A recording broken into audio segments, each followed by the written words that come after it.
98व्या अखिल भारतीय मराठी साहित्य संमेलनाच्या उद्घाटन प्रसंगी आपल्याला उद्घाटक म्हणून लाभलेले भारताची पताका अखिल विश्वामध्ये ज्यांनी फडकवली असे भारताचे यशस्वी पंतप्रधान माननीय नरेंद्र मोदीजी, स्वागत अध्यक्ष आणि आपले ज्येष्ठ नेते आदरणीय शरदचंद्र पवार साहेब, 98व्या संमेलनाच्या अध्यक्षा आदरणीय डॉक्टर तारा भवाळकर, त्याचप्रमाणे या ठिकाणी उपस्थित 97व्या संमेलनाचे अध्यक्ष रवींद्र शोभणेजी, डॉक्टर उषाताई तांबे, श्री संजय नाहर, श्री प्रकाश पागे, श्रीमती उज्ज्वला मेहेंदळे, या सभागृहात उपस्थित सर्व सन्माननीय अतिथीगण आणि उपस्थित भगिनी आणि बंधूंनो, खरं म्हणजे ताराबाईंचं भाषण ऐकल्यानंतर त्या भाषणामध्येच आपण राहावं असं आपल्या सगळ्यांना वाटतंय आणि माननीय प्रधानमंत्री महोदयांचं भाषण ऐकण्याची उत्कंठा आपल्याला आहे. त्याच्यामध्ये सुरात असुराचं काम करण्याचं भाग्य मला लाभलेलं आहे. पण आपल्या सर्वांकरता ही अतिशय अभिमानाची गोष्ट आहे की मराठी भाषेला अभिजात दर्जा मिळाल्यानंतर पहिलं संमेलन हे दिल्लीमध्ये होत आहे. मी आदरणीय प्रधानमंत्री महोदयांचं मनापासनं त्यांचे आभार मानतो की जगभरातील मराठी माणसाच्या मनामध्ये जे होतं की आमच्या मराठी भाषेला अभिजात दर्जा मिळाला पाहिजे, ते स्वप्न आपण पूर्ण केलं. आणि मला असं वाटतं की महाराष्ट्राच्या निर्मितीनंतर पहिल्यांदाच हे संमेलन या ठिकाणी याकरता होत आहे की सरस्वतीचे सर्व पुत्र वाट पाहत होते की कधी आमच्या भाषेला अभिजात दर्जा मिळतो, तेव्हाच आम्ही दिल्लीमध्ये संमेलन घेऊ. आणि म्हणून हे संमेलन आज दिल्लीमध्ये होत आहे.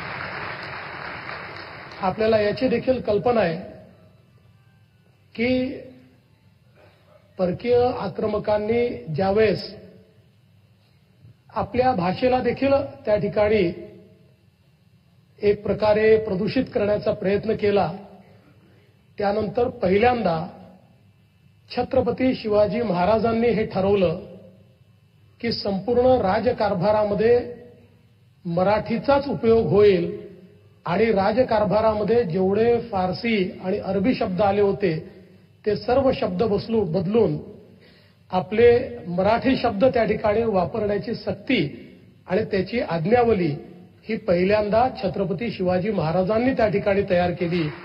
आणि म्हणूनच स्वभाषेचा आग्रह किंवा स्वभाषेचा स्वाभिमान हा देखील छत्रपती शिवाजी महाराजांकडूनच आपण शिकलो.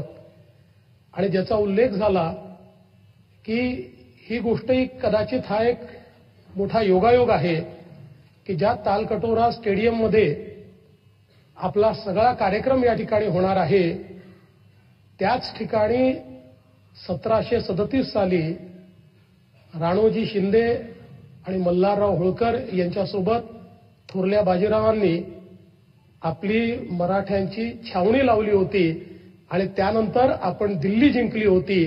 त्यामुळे आता आमचा मराठी माणूस आपल्या विचारांनी पुन्हा या संमेलनातनं दिल्ली जिंकणार आहे, हे मला सांगताना अत्यंत आनंद वाटतोय.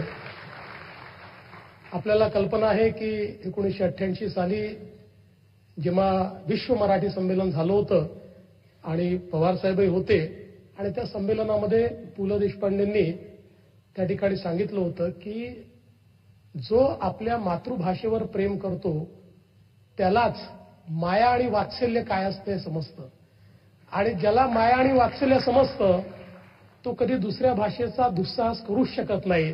त्यामुळे तो दुसऱ्या भाषेवरही प्रेम करतो. मला असं वाटतं की मराठी माणसांनी नेहमीच आपल्या भाषेवर प्रेम केलेलं आहे आणि ही जी काही एक मोठी परंपरा आहे ज्याचा उल्लेख या ठिकाणी वेगवेगळ्या वक्त्यांनी केला, त्यामुळेच मराठी ही अतिशय समृद्ध अशा प्रकारची भाषा आहे. कारण ती लोकभाषा झाली आणि त्यातनं जे काही लोकसाहित्य तयार झालं त्यातून खऱ्या अर्थानं मराठी पुढे जात गेली. आणि आत्ताच ताराबाईंनी सांगितलं की आमच्या संतांनी, आमच्या वारकरी संप्रदायाने कशा प्रकारे या मराठीला पुढे नेण्याचं काम केलं. आणि लीळाचरित्र असेल, ज्ञानेश्वरी असेल, 12व्या शतकामध्ये इतक्या आधुनिक स्वरूपात आलेले ही जी काही ग्रंथ आहेत ते देखील मराठी किती समृद्ध त्या काळातही होती हे आपल्याला या ग्रंथांच्या माध्यमातून पाहायला मिळतं.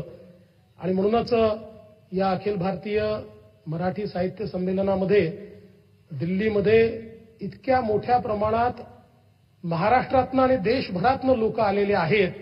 आणि मला असं वाटतं की मराठी माणूस हा कला, साहित्य, संस्कृती याच्यामध्ये रममाण होणार आहे. किंबहुना त्याच्या ठायी कला, साहित्य आणि संस्कृती वसलेली आहे.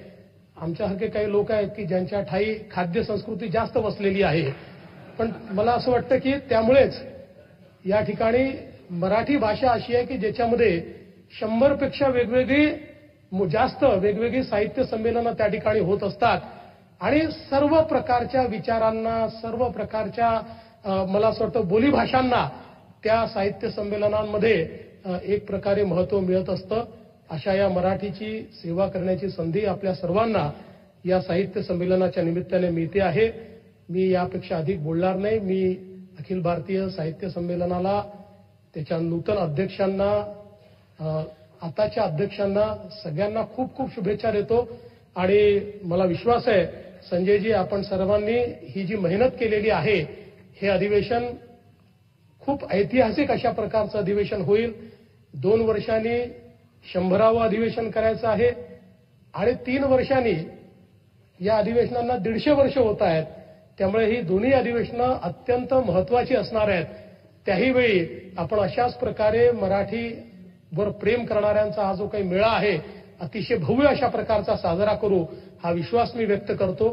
पुन्हा एकदा खूप खूप या संमेलनाला शुभेच्छा देतो आणि माझं बोलणं संपवतो. धन्यवाद. जय हिंद, जय महाराष्ट्र.